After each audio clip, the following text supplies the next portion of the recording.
Start. Sir ये है scamming device के पार्ट्स। ये स्कैमिंग डिवाइस के दोनों पार्ट्स हैं जो ये एटीएम में आपके लगाए जाते हैं। एटीएम में इसको ये लोग इस ढंग से यूज कराते हैं।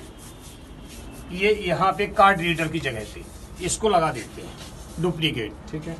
और एक ये है रिकॉर्डिंग इनकी, जिसमें मेमोरी कार्ड, बैटरी वगैरह सब यूज करते हैं।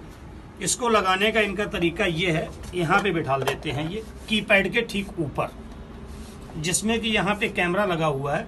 उस कैमरे से आपका कार्ड स्कैन होता है और पिन नंबर दोनों जाते हैं। ये पूरा जाता है, कैच करता रहता है। और इसको ही दूसरे तरीके में ये लोग बना के सीलिंग है आपका, इस पे लगा देते हैं। अदरवाइज इधर ऐसी जगह पे लगाएंगे जहां से आपका कार्ड स्कैन होता रहे, ठीक है।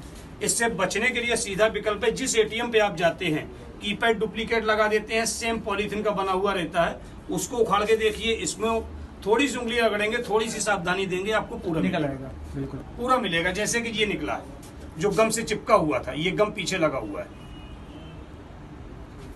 इसको भी डबल टेप से चिपकाया गया था, जो ये टेप, ये गोंद इसका मर चुका है। ये है ऑप्शन। अच्छा, इसमें कैमरा लगा हुआ है, ये कैमरा लगा हुआ है, बैटरी सपोर्ट ये इनकी किट लगी है, यहाँ मेमोरी कार्ड लगेगा, लगा तो 16 GB का भी लगा। हाँ, 16 GB का यहाँ पे लगा हुआ है इनका।